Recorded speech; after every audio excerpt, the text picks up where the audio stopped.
Just like giving up sweets for Lent, Crow has given up lead for Roy. The Lord of the Raptors has asked Captain Crow if he'd shoot some pigeons lead-free. The reason? Roy is currently knee-deep in baby goshawks, cute, fluffy peregrines, and they love meat, which is expensive. But Roy can't risk these high-speed, highly strung, fast metabolising baby birds ingesting even the smallest trace of lead. So he reckons a good source of free wild protein is a steel-shot woody. Genius! That's why we are on a young pea crop with some special delivery Gamebore steel. As everyone knows, Roy's well into his birds. That's not the women variety, that's the feathered variety birds. And he's asked me to see if I can shoot a few pigeons with steel, because then he can feed them to his young birds. So that's the plan today. I've got some number 5 super steel from Gamebore. Just going to give him a bash and try and knock him down well, if we can get a dozen, 15 would be nice. Some people like the steel, some people don't. I used to use the steel when I used to do a lot of wild fowling, and this is what I used to use, so it's quite nice. But the only thing is you can't put it through a tight choke. I know people that do, but they recommend you don't, so if they recommend you don't, you don't. That's why I look at it. But no, I'm putting it through half choke today. Be interested to see how it goes. Be nice to knock a few down for old Roy. Andy sets out the hide from the pheasant pen behind us so he can shoot above, in front and side to side. The other day I looked, there was probably 100, 150 here. Chap who farms it's been complaining about the pigeons. I don't think it's pigeons that are eating it, I think it's they got a few pea and bean weevil on it, so I think that's what the problem is, not pigeon. But thought I'd come and give it a go for a couple of hours. They're supposed to be rough tomorrow, but they do talk about some heavy showers coming. There's been a few go through over London, there's a few over there now. You see there's one shower, there's another one just coming. If it rains, well, we get wet.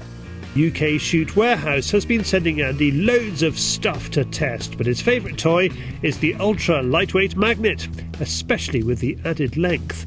Today I've got one of UK Shoot Warehouse's lightweight machine, which I've fallen in love with because it's a good, nice, lightweight machine.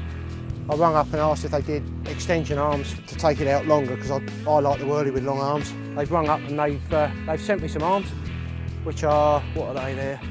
1, 2, about 3, just over 3.5 foot longer than a normal arm. So it's made it that much wider, which I prefer myself. I put tape on the arms, just stops it from shining, because every time it goes round it glints. Half the time you can't see it when you're back in the hide, but the pigeons can see it when they're up there looking down onto it. Looking down onto it, eh? Now there's an idea. Let's do just that. The hide's there. As you can see, there's a gap here, right where I want to be shooting. So I'm hoping the birds are going to come along and pull into here and pull to this big clump of trees. That's the plan. I'll have that whirly out that side with the wind coming in that way. They tend to come along here. If they're going to make to the rotary machine, they'll come through there like that, and they're right in front where I want to shoot them. And the aim is to keep a hole here with 2 patterns either side. Keep the hole here so that they come into the hole or channel into where you want them. That said, it doesn't take long for Andy to change his mind and move the magnet diagonally to the top left-hand corner, as the birds weren't clocking it. The strong wind is making them fly lower across the top edge of the field. Within moments, a stock dove illustrates just what Andy is hoping for. The newly repositioned whirly first catches the attention, and then the open area in the target zone offers a clear landing spot. Stock doves are, of course, protected.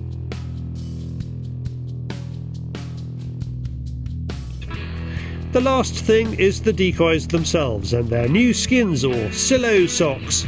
Not novelty footwear, instead a durable cover to breathe life into the tiredest looking decoy.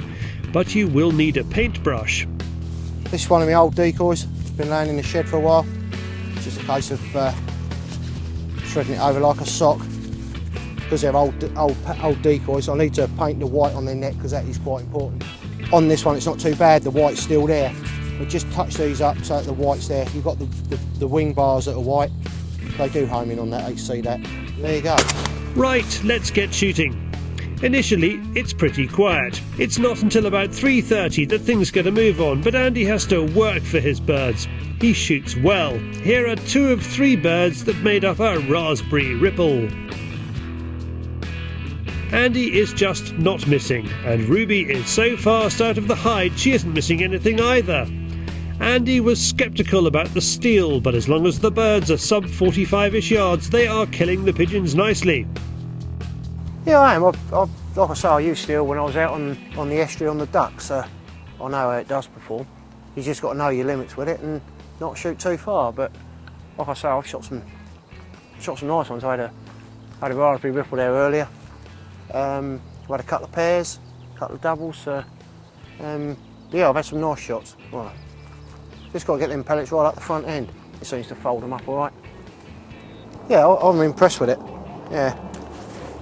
I'm not saying I want to use it all the time, because when you want to shoot some long range stuff, like the Pigeon Extreme, that's what I've been using, and I could have had a few more if I'd had those, because I would have stretched the barrels onto them. So, like I say, you've got to know your limit with the steel. But you're only doing this for Roy anyway?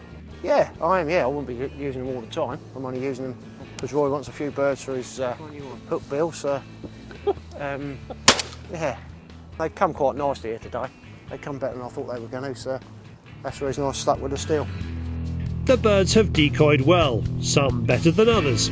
Cameraman David is still picking feathers out of his teeth. The big question today is, does steel kill?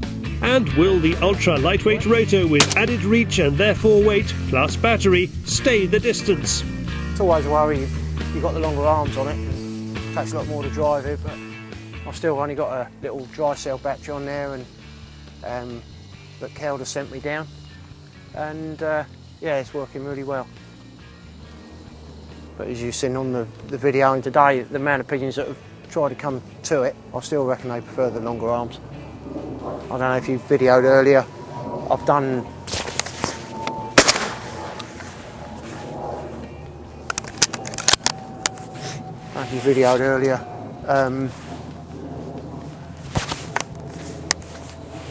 still a few pigeons back though. Before the heavens open, we start packing up. Crow picks 42 birds for 47 shots. Amazing shooting, given that steel just doesn't hit as hard as lead. But if there's any doubt that steel kills, Crow has shown that it most definitely does. And this lead-free meat will soon be feeding Roy's precious babies. Oh, little birdie wordies.